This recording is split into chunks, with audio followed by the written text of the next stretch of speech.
What is up, you guys? It is your boy, Phoenix Brenton here, and welcome to another video. In today's video, we're going to be talking about my grades for the new head coach hires. Now, by the time I'm recording this video, which is 10:05 a.m., I still don't know the following head coaches, or the head coaching hiring. The Las Vegas Raiders, the Arizona Cardinals, the not Baltimore Ravens, the Cleveland Browns, and the Buffalo Bills. Those are the four only teams currently that don't have a head coach. I do imagine that probably part of it is because, well, the Rams are still in the playoffs, the Seahawks are still in the playoffs. Two of those coaches are most likely going to get hired. Potentially the Broncos with Vance Joseph. I say potentially. So, like I said, we'll wait and see, really. And also, Sean McDermott's still available, so there's that as well. But before we get into today's video, like and subscribe. We are on the road to getting to 700 subscribers. But anyways, enough said. Let's get into the video.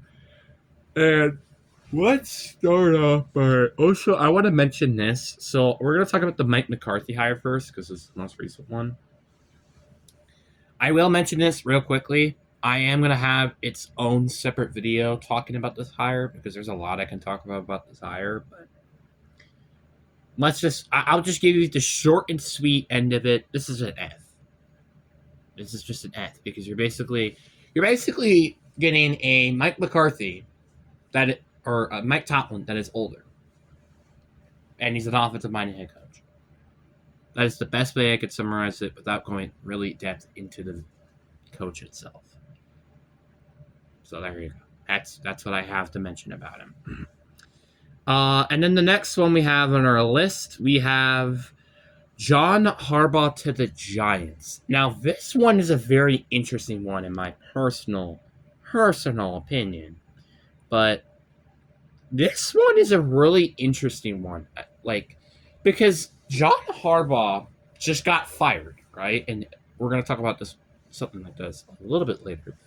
John Harbaugh, obviously he got fired, and it was mainly because they didn't make it to the playoffs and all the stuff that was happening during that season. So it kind of made sense, but he has won a Super Bowl, which I think is, and also have made it recently to AFC Championship games, while most of these coaches haven't recently made it to an AFC Championship game, which is kind of why he's been a very hot head coach. Same thing with Sean McDermott, in my opinion. But the one thing I will say about the Giants and hiring him is that this is probably going to put them back on track and actually be really good. I am going to give him an A. The only reason why it's not an A+ is because, again, he just recently got fired. To be determined if this is an A+ or not, but right now it gives them an A. This should definitely fix their team, and I think this is also the appropriate hire for them, to hire someone who has had coaching experience and not just hiring someone who's a coordinator and stuff like that. And then we have the Tennessee Titans, and I really like this one. We got Robert Saleh. Now, obviously, I do think this is a little weird, hiring a defensive-minded head coach, which is why I'm probably going to give this a B rating, because I feel like if I'm the Tennessee Titans, I'm hiring an offensive-minded head coach to make sure that he develops very well and not have just another Justin Fields. Now, the reason why I say not another Justin Fields is because I don't feel like he was properly developed. And I still don't feel like he's even properly developed because he didn't have the right head coach to do so. But anyway, Robert Saleh is, though, in my opinion, a very solid head coach. And people are going to say, wait, what about the Jets? What about the Jets? I feel like a lot of coaches struggle on the New York Jets. Come on. I mean, I feel like if you throw Bill Belichick in there, for crying out loud, he's not going to have a good time in there. Andy Reid, just saying that as an example. It don't matter who I feel like a head coach is for the Jets, they're not going to have a fun time on the Jets. Just saying. Robert Saleh has had some decent seasons with the Jets. And that's despite having Zach Wilson at quarterback, who hasn't started a game ever since. That's why I'm saying Robert Saleh is not a bad head coaching hire at all by any means in the imagination. He is great in terms of developing a defense. He's so good at that. That's why I really do think this hire is really good. The only complaint, like I said, and this is the only reason why it's a B and not like an A plus, is how are they going to develop Cam Ward is my big question. And who is going to be the offensive coordinator for the Tennessee Titans? That I'm waiting to see happen. Then we have the Miami Dolphins, and this is going to be a very interesting one. And I feel like this could go really bad really quickly, potentially. We have Jeff Hatley. Now, I actually didn't know this ahead of time because I obviously knew he was a Packers defensive coordinator, but he actually barely could have gotten any wins in the college coaching level, which to be fair, I think it was like Stanford or something like that. So not a big college, but once again, like not winning the game. Come on. So that's a bit concerning already. But again, I feel like he's a really good defensive mind head coach, but I do have a little bit of concerns with him.